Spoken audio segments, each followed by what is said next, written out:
And so I have the worksheet here that you can look at. You can draw this at home if you don't have the book yet. But what you're going to do is you're going to print out your natal chart navigator.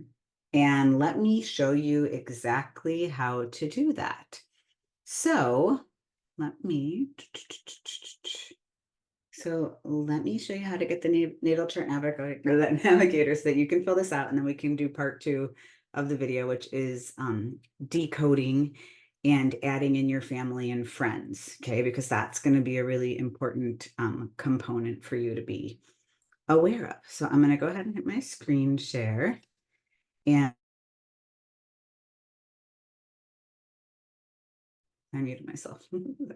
There's a lot of cool things. You can actually get a free complimentary astrology report on my website if you would like. It is a 20-page written report by me that I believe is the simplest, easiest languaging I've ever come across for interpreting birth charts. So what you will do is you will click on Workbook Navigators, and you are going to download what is called the Natal Chart Navigator, which eliminates needing to have memorized all of the symbols and glyphs and lets you just work through all of the astrology as we go and as I teach you using my book, Claiming Your Power.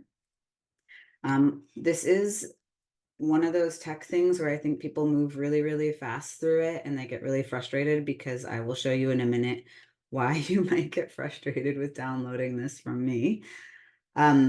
You need to know your birthday and time down to the minute. So every 4 minutes changes a chart.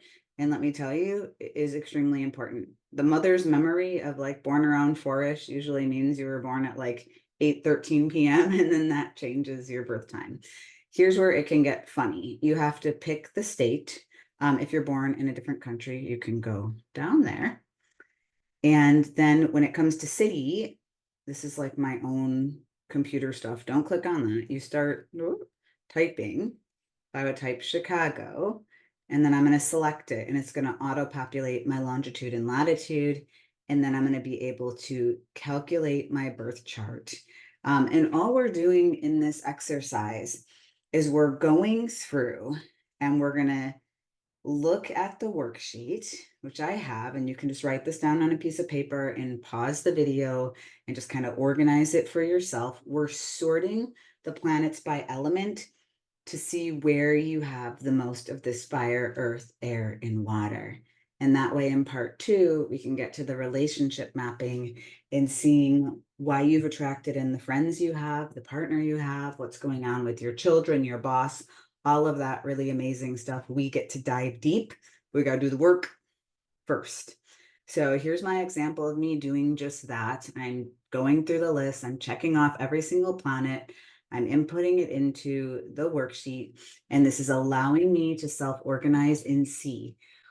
We want to be aware of extreme dominance in energy and extreme voids. You may be completely balanced in a lot of elements, and that's something we can explore.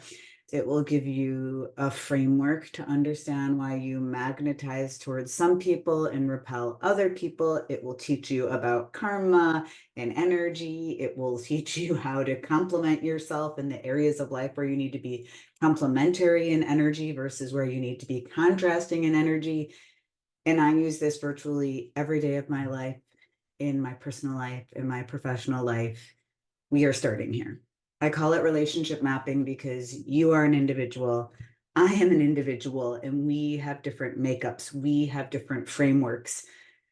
And as you will see, as you travel through your life, which you already know, sometimes individuals can really get each other and understand each other and create a sort of harmonic or an effortless way of interacting together. And then there's going to be ways in which people completely rub each other the wrong way and get under the skin and irritate. And it's going to feel very like emotional in the astral body and all the vibes.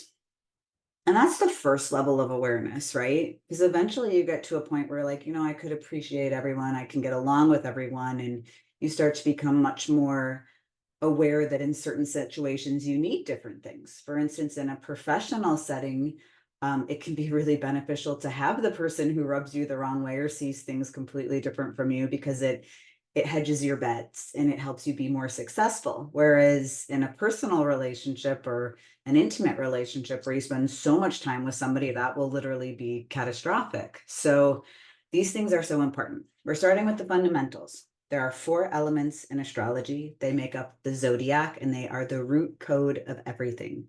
So we have fire, we have earth, we have air, we have water. This rhythm repeats throughout the zodiac. So I will show you this and give you guys, sorry, I will show you this and you will have a visual way of seeing this. And then hopefully you can practice feeling it in your body as well.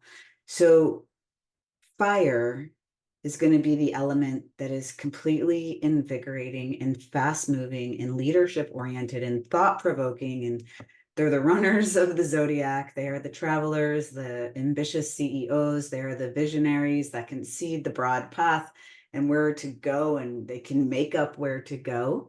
And this is so important. And that's that fire element. The earth element is the grounding element. So it is what is very resourceful. It is very goal oriented. It is very, needs to be manifest, needs to have a method, needs to have a plan, needs to have a goal, needs to be grounded and felt and seen and known. And if you think about fire being the first one, well, that's just, that's kind of the thought form where something becomes the seedling to be birthed. Earth is the place where it manifests and become that physical piece. Air is going to be the element that is all about elevating and problem solving. I always like to envision myself on an airplane looking down. I feel like that's air people. They're able to drop the emotions and move into solutions faster than anybody else. That energy is so powerful for that. It is the long-term strategizing energy. And then it comes to water, which water is deeply psychic. It's deeply about finding meanings and working within symbols and feeling that interconnectedness, that empathy, that compassion, that glue that holds everything together. And these 4 foundational energies are all around us and in all people in different variables in different ways. Yet some of them get each other and some of them repel each other. And so in this first exercise, you're going to learn what your dominant elements are and maybe where you're void, where you don't have any of those elements. And it's so important for us to go through this exercise so that you can start to see. But that is it for part 1, and we will dive deeper in part 2 soon. Okay, if you want to get the book, it is linked below. Thank you so much. If you have any questions, please put in the comments below. Bye.